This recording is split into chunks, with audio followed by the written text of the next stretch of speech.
propose tout de suite d'enchaîner, de parler du master de la croissance. Et pour le remettre, c'est Bertrand Serpe, vice-président de Toulouse Métropole en charge de la transition digitale et de l'économie numérique, qui va me rejoindre sur scène. Alors bonsoir et bienvenue à cette soirée. Merci d'en être le partenaire Toulouse Métropole. Vous avez été une fois de plus dans le classement HelloSafe sur la position en France, sur les villes, les 1000 villes, meilleures villes au monde pour les startups en 2022.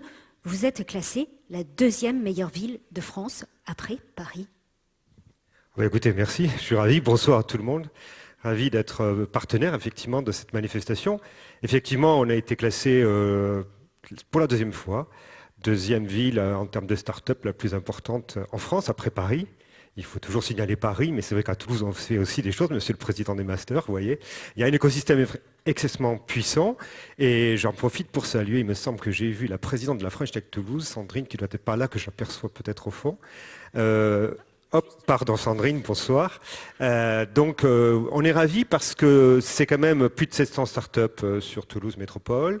C'est aussi, bien sûr, je crois, à peu près plus de 2000 jobs dans les startups qui ont été créés depuis 2014-2015, donc depuis la création de la French Tech, à laquelle on a participé, la métropole toulousaine, depuis le début, avec tout l'écosystème riche et puissant du territoire. Donc, on en est très fiers et on poursuit ce travail, bien sûr, d'accompagnement. Maintenant, la French Tech Toulouse, c'est une association qui est financée par les collectivités, par les partenaires et avec des entrepreneurs très, très intéressants et très motivés dans ce qu'ils font. Donc, nous, on est ravis.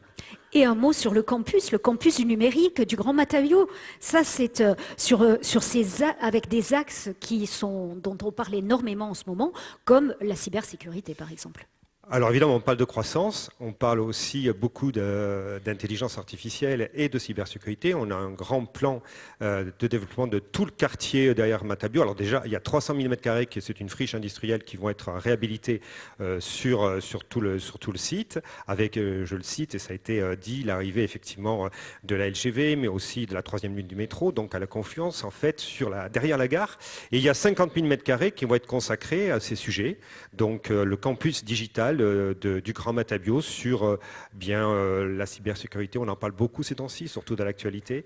Et bien sûr aussi sur l'intelligence artificielle avec le projet de réunir un petit peu tout l'écosystème, c'est-à-dire à la fois des startups, on a parlé de la French Tech, mais aussi Digital 113, la Mêlée, tous les acteurs, et j'en oublie Numéum de Toulouse en fait, et Anity aussi, qui est un des instituts, il y a 5 instituts en France sur la recherche et l'innovation sur l'intelligence artificielle, labellisés par l'État, qui j'espère viendra nous rejoindre. Et puis aussi de la formation, il y a déjà des écoles connues en France qui ont décidé et qui ont envie de venir s'installer sur ce campus, rejoindre. Mais aussi des entreprises, et tout ça pour former, comment dirais-je, un lieu international qui sera le futur, l'industrie 4.0 de Toulouse, avec l'aéronautique et le spatial et la croissance que nous connaissons aussi, bien sûr, chaque année, avec plus de 9000 personnes qui viennent vivre et travailler sur Toulouse. Voilà, j'ai terminé. Alors, justement, vous venez de le dire, le mot, la croissance. Alors, ce master de la croissance, restez près de moi. Quel est le lauréat ce soir? Alors, le lauréat est le groupe NAP. Et c'est Arnaud Hérol, le président de NAP, qui me rejoint sur scène. Le master croissance est décerné au groupe NAP. Avec 1300 points de vente omnicanaux dans toute la France, visité par plus de 800 000 clients chaque jour, le groupe toulousain NAP constitue le premier réseau de commerce culturel de proximité du pays. Créé en 2004, le groupe, qui anime les enseignes Maison de la Presse, Point Plus et Magpresse, n'a cessé depuis de se développer.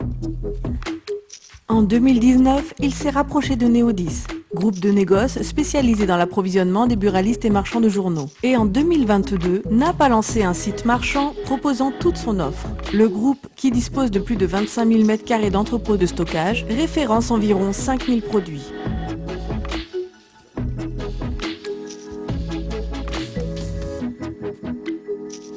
Master Croissance, groupe NAP. Et le master vous est remis. Félicitations à vous. Bravo. Ouais. Juste un petit mot, je suis ravi parce que ça fait quelques années qu'on se connaît et j'ai vu... Une vingtaine, oui, quand même. Oui.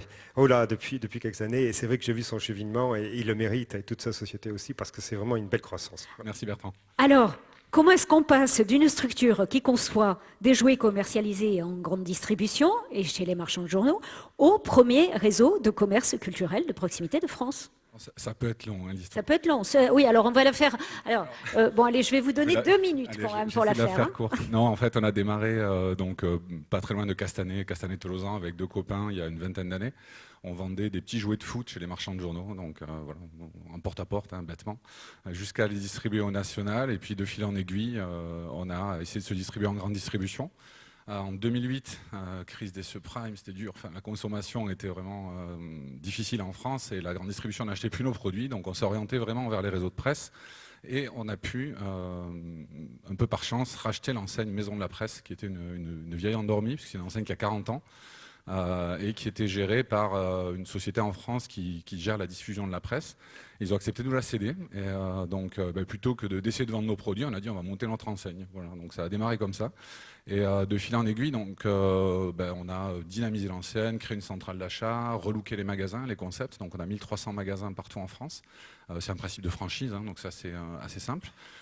Et voilà, donc aujourd'hui on essaie d'amener des nouveaux services dans ces commerces pour les réinventer tous les jours. On est sur des vieux métiers, vraiment inscrits dans les territoires. On est dans beaucoup de petites communes de 5000 habitants. Et l'idée c'est vraiment remettre ces magasins et ces commerçants en position un peu statutaire, des magasins très serviciels. Et donc voilà, donc on fait ce travail-là au quotidien avec mes équipes que je salue, parce que c'est aussi un peu leurs trophées qui sont là-bas. Et voilà, donc on a fait un chemin assez important, ouais, quand même en une vingtaine d'années. Alors parlons un peu stratégie avec le développement que vous avez su opérer avec des partenariats très stratégiques. Hein. Alors en fait, on est sur des commerces, on a des métiers décroissants, hein, c'est pas des métiers très glamour. Aujourd'hui, le papier, la vente de la presse, c'est compliqué. Avec le digital, on a des métiers comme le tabac qui sont pas très en vogue non plus. Donc il fallait réinventer vraiment tout un microcosme, hein, dans ces magasins.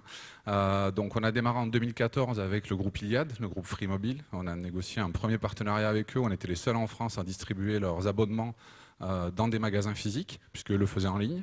Ça a continué, alors j'ai pas les dates exactes, mais avec DHL, où on s'est mis à expédier des colis pour le compte de DHL. Donc aujourd'hui, dans votre maison de la presse, vous pouvez envoyer des colis à l'international. On a continué avec, alors ça c'est un peu contre-intuitif, mais pourquoi pas, avec Amazon. Donc c'est nous qui aujourd'hui déployons tout le réseau de retrait de colis d'Amazon en France. Voilà, donc il y en a encore quelques-uns comme ça, et il y en a un tout frais qui date d'aujourd'hui, puisqu'on a effectué un communiqué de presse aujourd'hui. On vient de démarrer l'implantation de Lockers avec Vinted. Donc le fameux réseau Vinted qui fait la seconde main. Donc on est en train de déployer des réseaux de lockers qui vont permettre d'aller retirer des colis dans les magasins et de déposer vos colis en tant que consommateur. Voilà, donc pas mal de partenariats de services et on essaie de dynamiser l'enseigne au maximum. Et pas mal de beaux projets et ce fabuleux master. Merci à tous les deux.